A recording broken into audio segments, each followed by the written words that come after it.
This recipe is a really nostalgic one for me. That cheese sauce is so rich, definitely up there with the top comfort foods. Hi, my name's Helen. I'm one of the chefs here at Waitrose Cookery School, and today I'm going to show you how to make the ultimate comfort food, Croque Monsieur. This is a perfect thing, in my opinion, to eat at any time of the day. A Croque Monsieur originated in the bistros and cafes in Paris, and it is now served all over the country, but croque literally just means a bite. And so it's that perfect thing when you need a quick bite to eat, and I think it's such a lovely thing to make at home. So first thing we need to do is to butter our bread. So you need 100 grams of butter for this recipe, and 50 grams of that needs to be softened. If you want the full recipe, click the link in the description. So with the softened butter, we're going to spread this on our bread. You really want to make sure that it's nice and soft so that it doesn't break your bread, because we're using white bread for this recipe. So we're buttering just the outside of the bread, and that is what will go in the pan and go nice and crispy, and then the inside will be filled with the cheese and ham. An alternative, if you don't like white bread, you could use a kind of sourdough, or you could use a wholemeal bread as well. Really whatever you've got, but I think this is what's going to give the best results. So once that's buttered, we are going to flip those over, and that way we'll remember to fill the inside rather than the outside. And now we can get on with our sauce. With the remaining 50 grams of butter, we're going to get that into a pan and just allow it to melt down over a really gentle heat. So this actually has a really high ratio of butter to flour compared to a normal roux that you might make. And that's because we're going to be adding loads of cheese in there, which is going to continue to thicken it. So we don't want it to be too thick with the flour. Okay, so now the butter's pretty much melted. You're going to add in a tablespoon of flour and whisk that all in. And we're going to continue to cook this for a minute or two, just until that flour and butter mixture starts to go kind of sandy, and it will start to smell a little bit biscuity. It's really important at this stage because we're starting to cook the flour out, and this will then thicken beautifully when we add the milk to it. I'm going to take it off the heat very briefly and just start adding in the milk. And the secret to a really silky smooth roux without any lumps is if you use cold milk. So if you're ever infusing it to make a nice bechamel sauce, if you're ever infusing it with things like onions and bay leaves, just make sure you leave it to cool completely before you add it into your roux. And then we're just going to whisk that until it thickens up. Now that we've got a nice thick consistency, we can take that off the heat, and we're going to add in the cheese.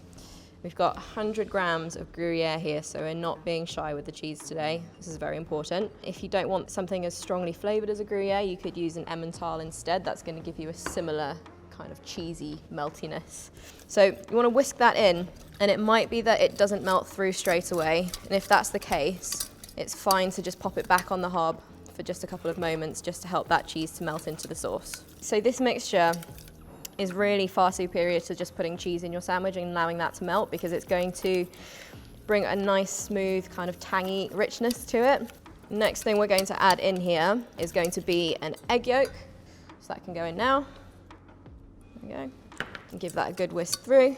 This recipe is a really nostalgic one for me. So whenever we went on family holidays to France, we would always eat these the whole time. You can get them in all the cafes and bars and restaurants.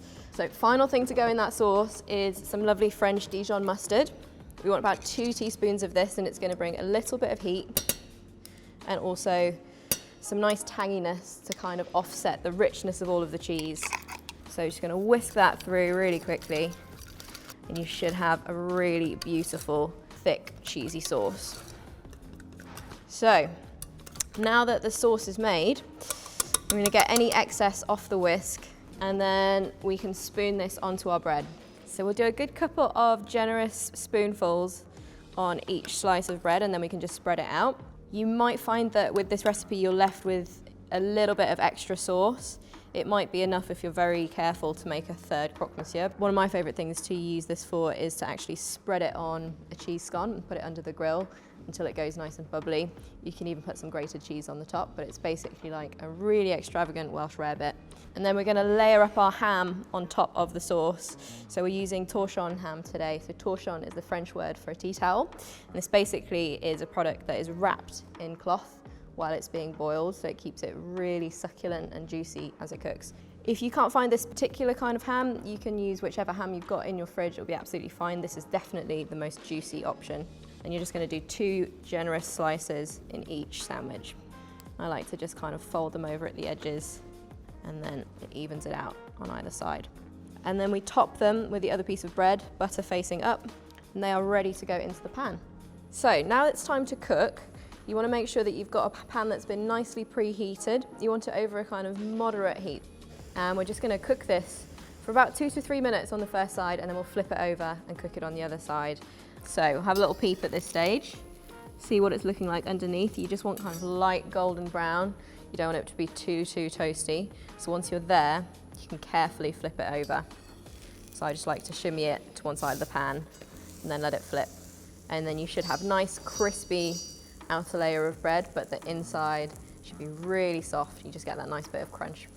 Lovely, so we've got a nice bit of colour on the other side now as well. So I can get this out of the pan and leave it to keep warm while I cook the next one. So now I've got 2 Croque Monsieurs. Thankfully, I've got a friend ready to help me eat them. So Becca, would you like to try? Of course I would like to try. You don't struggle to sell a Croque Monsieur in this place. Thank you. No worries. Oh yeah. This looks so good. Cheers. That cheese sauce is so rich. I really like how juicy the ham is, but I think it's actually the mustard that brings it all together. Yeah, it's such a nice texture and really warming for a cold day. Perfect sandwich for me. I think you got I'll be off now. So there you go, that's my Croque Monsieur. Definitely up there with the top comfort foods and something that you should totally make when the weather is cold and you just need a little bit of comforting.